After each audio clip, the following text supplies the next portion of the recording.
మాట్లాడే ముందు అనంత వెంకటరామరెడ్డి గారు సీనియర్ ఎంపీగా పనిచేశారు, సీనియర్ పొలిటీషియన్ ఎమ్మెల్యేగా పనిచేశారు, కాంగ్రెస్ పార్టీకి అధ్యక్షుడిగా పనిచేశారు, వైఎస్ఆర్ కాంగ్రెస్ పార్టీకి అధ్యక్షుడిగా పనిచేస్తూ ఉన్నారు.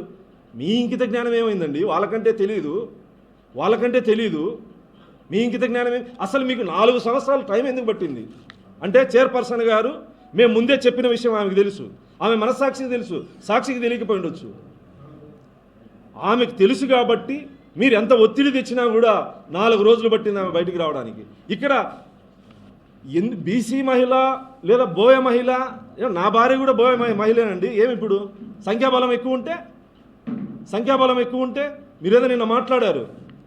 ప్రభుత్వం ఇంతకుముందు నేను పీడీగాను మున్సిపల్ కమిషనర్ గాను చేసేటప్పుడు ఇలాంటి వ్యవహారం చేస్తే ప్రజలు రోడ్డు మీదకి వచ్చాం. ప్రజలు రోడ్డు మీదకి రాలే. నీ మీద ఎవరైనా ధర్నాలు చేస్తే, నీ మీద ఎవరైనా ఒత్తిడి చేస్తే అమాయకమైనటువంటి వాల్మీకి సంఘం నాయకుల్ని మభ్యపెట్టి ధర్నాలు చేయించుకునే చరిత్ర నీది. నీ గురించి మాకు తెలియదు అనుకుంటా ఉన్నావా? స్వాతిముత్యం కమలాసన్ మాదిరి మాట్లాడితే నీ వ్యవహార శైలి గతంలో నుంచి మాకేం తెలియదు అనుకుంటా ఉన్నావా? ప్రజలు రోడ్డు మీదకి ఎందుకు వస్తారండి? ప్రజలు రోడ్డు మీదకి ఎందుకు వస్తారు? ఏం జరిగిందని వస్తారు?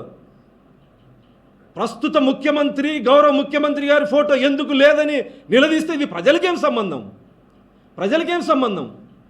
ప్రజల విషయాలు ఏ రోజైనా మీరు కట్టకట్టుకొని వచ్చారా? ఏదైనా జరిగిందని భావిస్తే ఏం జరగలే 1 ఇయర్లో. దీన్ని అడ్డం పెట్టుకున్నారు కేవలం మీ ఉనికి కోసం. ఇంకొక ఆయన సీఐగా పనిచేసి ఎంపీ అయినటువంటి వ్యక్తి 2 టౌన్లో పోయి కంప్లైంట్ ఇచ్చి ఏముందని ఆ వీడియోలో కంప్లైంట్ ఇస్తాను. నువ్వు ఒక సీఐగా పనిచేసావు కదా, ఏ రోజైనా సీఐగా బాధ్యతలు నిర్వహించింటే చట్టం అనే దాని గురించి నీకు తెలిసేది. పబ్లిసిటీ మ్యాటర్ వీక్ అయినప్పుడు పబ్లిసిటీ పీక్లో ఉండాలని మహేష్ బాబు డైలాగ్ మాదిరి నీ సర్కిల్ ఇన్స్పెక్టర్ కానీ సబ్ ఇన్స్పెక్టర్ కానీ నీ చేతగాంతనం, నీ పనితీరు బయటికి ఎవరు మాట్లాడుకోకుండా 2-3 తీసుకొచ్చి రోడ్డు మీద కొట్టి అదో హీరోయిజంగా భావించినటువంటి వ్యక్తికి చట్టం గురించి నీకేం తెలుసు?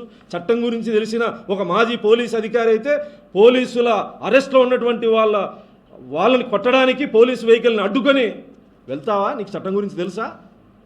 నీలాంటి వాళ్ళు ఈరోజు నీతులు చెప్తా ఉన్నారు.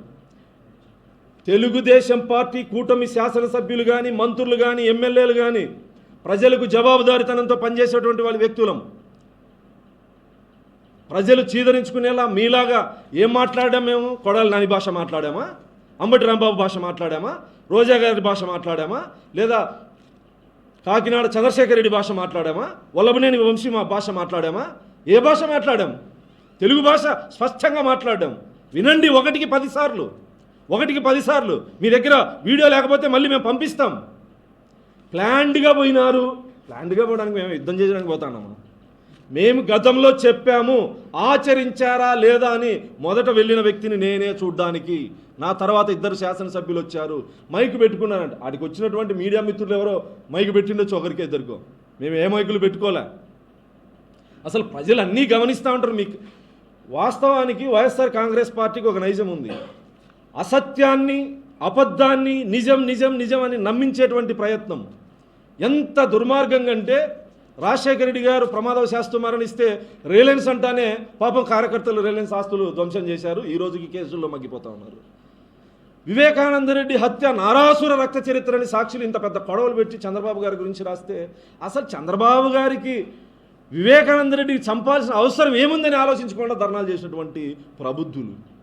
అంటే ఒక అబద్ధాన్ని, ఒక అసత్యాన్ని పదే నిజం అని చెప్పి నమ్మించడానికి చేసేటువంటి ప్రయత్నం ఏదో ఉందో అది వైఎస్ఆర్ కాంగ్రెస్ పార్టీకి, జగన్మోహన్ రెడ్డి గారికి, ఆ పార్టీ కార్యకర్తలకి ముందు నుంచి ఉన్నటువంటి విద్య.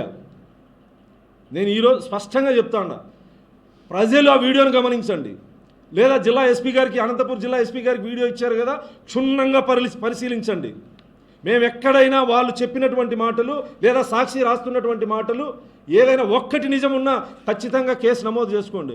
వెంకటరామరెడ్డి గారు మీ గవర్నమెంట్లో ఒక ఎక్సైజ్ పోలీస్ స్టేషన్లో ఒక మహిళా కానిస్టేబుల్ని అర్ధరాత్రి పోయి స్టేషన్ మధ్యలో కూర్చొని దారుణంగా మాట్లాడితే ఆ రోజు మహిళ అనేది గుర్తుకు రాలేదా సార్? మీకు మీ అర్బన్లోనే కదా జరిగింది, ఆ రోజు గుర్తుకు రాలేదా? దళిత శాసనసభ్యురాలు, మాజీ శాసనసభ్యురాలు జొన్నలగడ్డ పద్మావతి గారు ప్రెస్ మీట్ పెట్టి, సోషల్ మీడియా ఫేస్బుక్ లైవ్ పెట్టి, పక్క నియోజకవర్గ శాసనసభ్యులు నన్ను ఇబ్బంది పెడతాను, నేను ఒక ఎస్సీ మహిళని మహిళలు ఎమ్మెల్యేలుగా ఉండకూడదా, మేము ఇంతేనా అని చెప్పేసి కన్నీరు గారిస్తే రంగయ్య గారు ఆ రోజు ఒక దళిత శాసనసభ్యురాలు కన్నీరు కనిపించలేదా? ఆ కన్నీరు గురించి ప్రశ్నిస్తే పక్క నియోజకవర్గం పెద్దరెడ్లు ఏమని అంటారని భయపడ్డావా ఆ రోజు ప్రశ్నించడానికి? మాట్లాడేటప్పుడు నిజంగా మేము తప్పు చేస్తే ప్రత్యర్థి పార్టీగా మీరు నిలదీసే హక్కు ఉంది, పోరాటాలు చేసే హక్కు ఉంది, మేము కాదనం. కానీ అవాస్తవాన్ని వాస్తవాలుగా రుద్దాలి, ప్రజల్ని మభ్యపెట్టాలంటే నీకన్నా నాకన్నా ప్రజలు తెలివైన వాళ్ళు.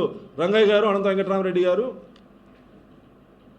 మీ పార్టీలో ఉన్నటువంటి అలజడి దాదాపు మొన్న మిథున్ రెడ్డి గారు వచ్చినప్పుడు స్పష్టంగా 7 నియోజకవర్గాల మా మడకశిర దగ్గర నుంచి, కళ్యాణదుర్గం దగ్గర నుంచి, అనంతపూరు దగ్గర నుంచి, ఊరవకొండ, గుంతకళ్ళు, సింగనమలకి కొత్తగా నిన్న మనను వచ్చినాడు. ఖచ్చితంగా 2-3 సంవత్సరాల తర్వాత ఉంటారో ఉండరో తెలియదు. ఎందుకంటే జగన్మోహన్ రెడ్డి గారికి 2 రోజుల ముందు కూడా క్యాండిడేట్ మార్చడం ఇవన్నీ అలవాటు కాబట్టి ముందు నుంచి ఉంటారో ఉండరు.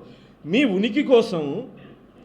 ఉనికి కోసము చేసేటువంటి డ్రామాలు తప్ప ఇవన్నీ ప్రజల్ని నమ్మించాలని చెప్పేసి ఆ ప్రయత్నం ఏదైతే ఉందో అది ప్రజలు నవ్వుకుంటారు. రంగయ్య గారు, మీరేదో పెద్ద పొలిటీషియను, నేను మాట్లాడితే ప్రజలు వింటారు. నీ గురించి కమిషనర్గా ఉన్నప్పటి నుంచి, పీడీగా ఉన్నప్పటి నుంచి నీ లీలలు అన్నీ తెలుసు. రంగయ్య గారు, హుందాతనంగా ఉండాలి రాజకీయాల్లో. మేము నిజంగా ఆవేశంగా మాట్లాడాం, ఆవేదనతో మాట్లాడాం. మా ముఖ్యమంత్రి గారి ఫోటో లేదని, కానీ ఎక్కడ మహిళని కించపరిచే విధంగా మాట్లాడలేదే, ఎక్కడ చైర్పర్సన్ని అగౌరవపరిచేటట్టు మాట్లాడలేదే. చైర్పర్సన్ రాజ్యాంగబద్ధమైనటువంటి పదవి. ఆ పదవికి గౌరవిస్తాం, ఖచ్చితంగా గౌరవిస్తాం, గౌరవిస్తూనే ఉంటాం. ఆ ప్లేస్లో మీ పార్టీ వాళ్ళు ఉన్నా, ఇంకో పార్టీ వాళ్ళు ఉన్నా, మా పార్టీ వాళ్ళు ఉన్నా చైర్పర్సన్ని గౌరవించాల్సిందే.